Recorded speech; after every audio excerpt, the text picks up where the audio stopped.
Hello everyone and welcome back to the DIF, where we're just over halfway through Startup Day, the Disruptive Innovation Festival's first ever Startup Day, where we're showcasing the entrepreneurs and startups around the world that are changing the way they do business, helping to shift towards a new type of economy, perhaps even a circular economy. We're on startup number 8 of 12 currently, and over the next 15 to 20 minutes, we're going to be joined by Paul Salama of ClearRoad. And ClearRoad are a firm that are devoted to funding the infrastructure for the future of mobility. So as I say, we're going to hear from Paul in just a second, and then we're going to take a few minutes to ask a few questions and find out a bit more about ClearRoad. And throughout, do remember that this is part of a startup competition that we're running today at the DIF. And the winning startup will be chosen at about 5:30 today. So don't forget to check out the pitch video that hopefully you've seen. It's on the session page or on the DIF YouTube channel. Share it if you like it. Add comments to this live stream if you have thoughts on what you're hearing, or use #ThinkDiff. We are taking into account the reaction from the DIF viewers as we assess all the different startups that are pitching at the Startup Day today. So Paul, you're the COO of ClearRoad. Let's hear about the startup in your own words. Sure. Great to be here. Thanks, Joe.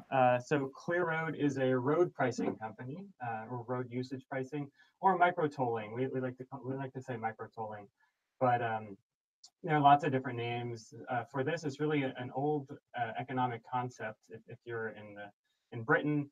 You can go back 50 years to the Smead report, but basically we're talking about the idea of charging for vehicles for their impacts onto the road. So basically, and to congestion and to emissions and kind of all of those aspects of road usage.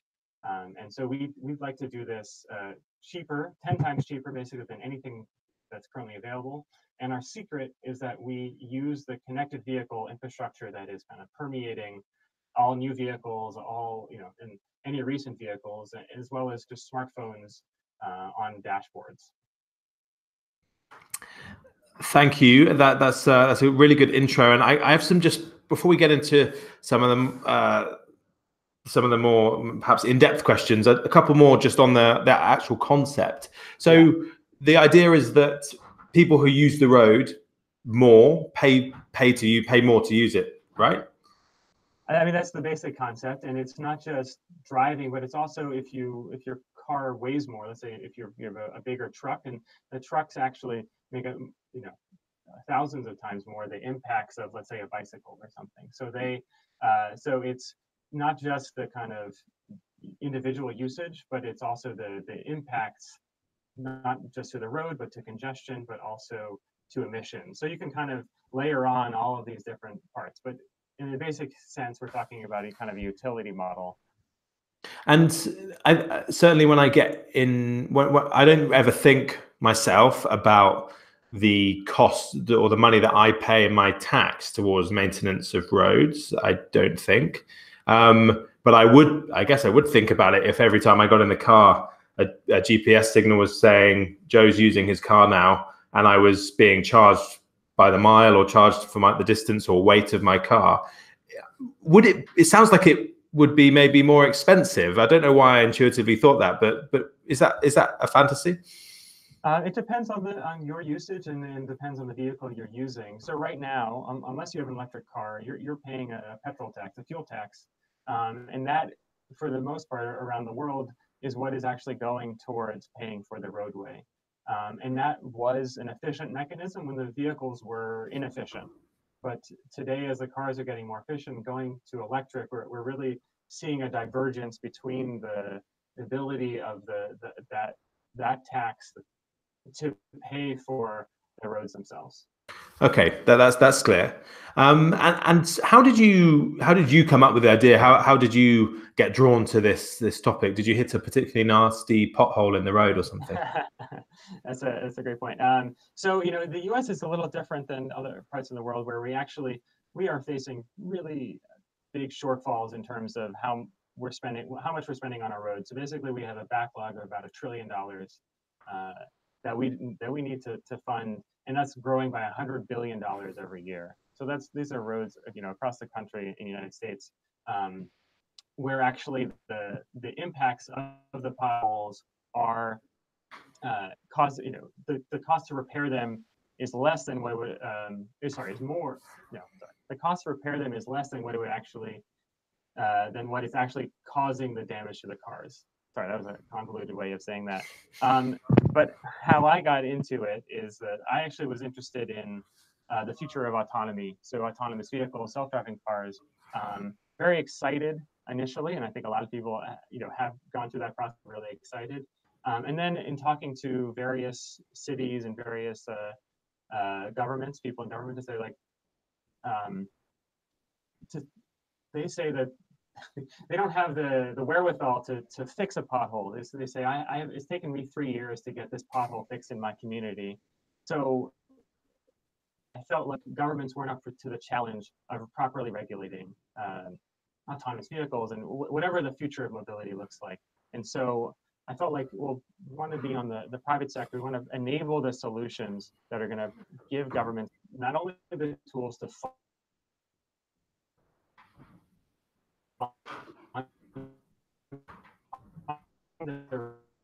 road pricing is. Sorry, Paul, you broke up a little bit there, but I think we got the most of the story behind your how you came to working on ClearRoad and the inadequacy of the traditional methods at improving road systems for the future of mobility, as you explained. So let's find out a little bit more about the story so far. Have you secured any funding? I heard that there are a couple of kind of pilot projects already going on. Sure. So right now, I'm talking to you from UrbanX, which is a startup accelerator based in Brooklyn, New York. So we have funding through them, which is a combination of BMW Mini, as well as Urban Us, which is a venture capital firm. But we are certainly trying to raise a seed round right now. So that's kind of on the investment side. We are live in two states right now, Oregon and Washington. In Oregon, drivers are actually the gas or the fuel tax, and so how that works is at the end of the month, every 3 months, we will bill them the difference of their usage and their fuel tax.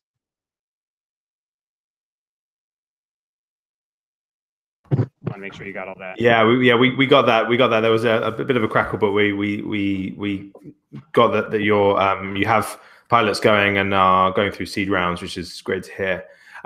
So you said also in the video that and at the start of this session, there isn't actually a new idea. These kind of micro tolling and road pricing has been around for a while.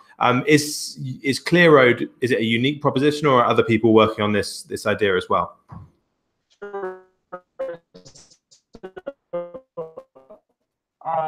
There are thinking differently, and that's I think that there's this existing mindset that the way to do it is to use this kind of toll tags, so electronic tolling, or if you're in London, that you have cameras all at the border, or that you're going to use a very specific piece of hardware. And our proposition is that no, really it's going to be an ecosystem. It's going to be like a payment model, like you're going to have different credit cards, you're going to have different vendors, and you're going to have people being paid differently. And so from our side, we're going to have different vehicles, we're going to have different car manufacturers, different devices that plug into those cars, different data standards. And so there's not one, there isn't one to solve this problem. So we're going to connect all of it. We want to connect to any GPS device, GNSS device that is recording this. And so we just want to provide the connection to all those devices and turn that location, that mileage, into financial transactions. So we really we see the future being that the roadway is going to be a marketplace, that the future is going to be a marketplace, and we're just going to be the transaction layer on top of that. Okay. That does springs to mind for me that roads almost, but it sounds almost like they're being privatized in a way. The road as a marketplace sounds quite different to the idea that roads are just a utility that that we make use of. Is that my misunderstanding of the current situation? It's an interesting thought, and you know, it's unclear exactly how things are gonna turn out in terms of where the future is gonna go. And maybe look, the main thing is that our roads are not, we don't properly allocate our roads. We would basically, so in the U.S., the state is that we have, and this is kind of where it gets to the circular economy, is that we have too many roads. Actually, there's a turn those roads back into gravel because the states, because the counties cannot afford to maintain the roads as they currently exist. And so maybe a privatized model would, you know, potentially figure out the best allocation of road space, but it's unclear. You know, we want to provide governments that ability as well, and we're kind of looking at this. We're not only going to be able to report and manage the traffic, but we'll also be able to understand where the traffic is flowing, be able to really pinpoint to say, this is, this roadway, we see it's getting a lot of traffic, it's getting a lot of heavy vehicles. We're going to put more resources into shoring that up to make sure that so we don't have to spend 10 times down the road, 10 times the amount down the road when it's a bigger pothole. We're going to fix those little cracks, or we're going to right size it to the exact right size. So that's the circular economy link, that the resources used to make our roads are allocated more effectively. I mean, that's certainly, yeah, that's certainly right. I mean, and then there's a kind of other element of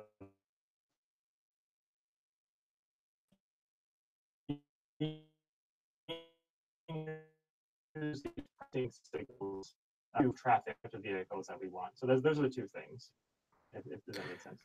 Yeah, that's good. And then what, from the people you go out and speak to about ClearRoad, what excites them about it? What appeals to them? Sure. I mean, it's kind of what we're talking about, this funding side. So again, in the U.S., we really haven't, the taxes on our gasoline are really not where they should be, and they haven't been for decades, frankly. And so states are really excited about this as another way to bridge that gap. And so there is actually a big effort at the state level. On the other hand, we have a lot of cities, and also countries around the world, that are interested in managing that traffic and figuring out how to manage not only kind of the vehicles that exist today, but also the vehicles that are emerging, the vehicles that are on the horizon. So how do we, in the U.S., we have this big kind of influx of scooters in our cities. So and right now the cities don't have a great way to regulate them. So they say, either we can put a cap on them, or we can charge the companies a lot of money to operate in the city. And so that's what we're going to, and so those are the tools that they have currently. And this provides another way to say, okay, well, actually, maybe scooters are really great. They're electric, they're sustainable, they're getting people out of their vehicles. Maybe we can say, okay, well, what are the negative aspects of those vehicles in particular, to say, okay, well, maybe they're not where they should be, or maybe they're being left on the sidewalk, for too long, or maybe they're parked improperly. So those are the negative things. So how do we charge for them? And so this really provides a framework where we're regulating kind of each square foot of the roadway, and that's not just for scooters. I pinpointing on scooters because that's just what the exciting thing is at the moment. But really enabling a new framework, new mindsets of how we can regulate our cities and most efficiently allocate space that is for everyone. I can definitely relate to the scooter point. I went to Austin earlier this year, and downtown Austin is a war zone, or was, of scooters for fuzzing around everywhere. And just hearing you speak then about how there doesn't seem to be much thought process currently about how that space, each square foot, as you say, is used and optimized. So what's next for ClearRoad? What are some of the next big steps, and especially what are some of the barriers or opportunities to take this to a much greater scale? Sure. I mean, so we're certainly following the pipeline, I guess, on the state side. So again, this state level issue, where again we're talking about $100 billion deficit every year that the states are seeing. So this is coming up. Really, states want to deal with it. They just want to see that the technology works, and so that's really what we're working on in the next year.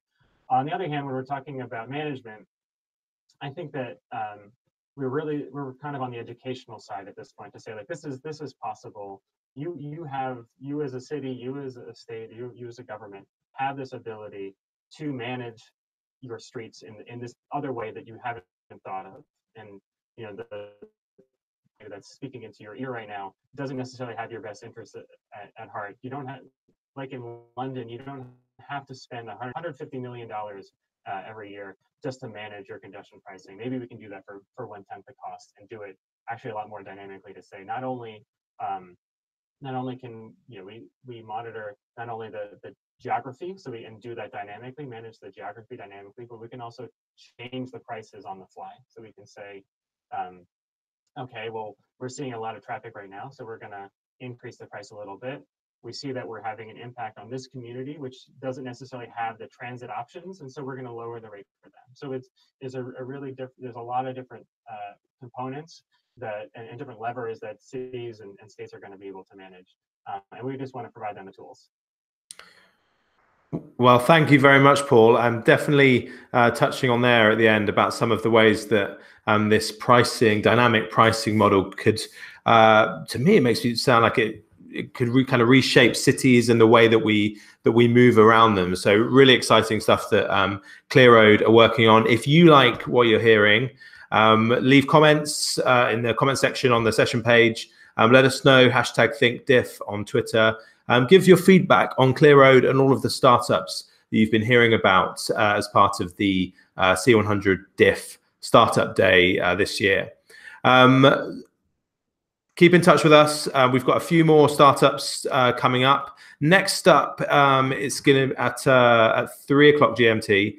It's going to be Daravi, redesigning and reusing discards with the purpose of giving back to the community and empowering women. So if you want to tune in with that session, that will be the next startup featuring today. And at 5 o'clock this afternoon GMT, we'll be hearing more about the Circular Economy 100 program, hearing from a really exciting emerging innovator called Stuffster, and we'll of course be hearing the winner of today's startup competition. But for now, thank you very much to Paul from ClearRoad for sharing their innovation with us. Thank you for watching at home, and we'll see you shortly. Bye.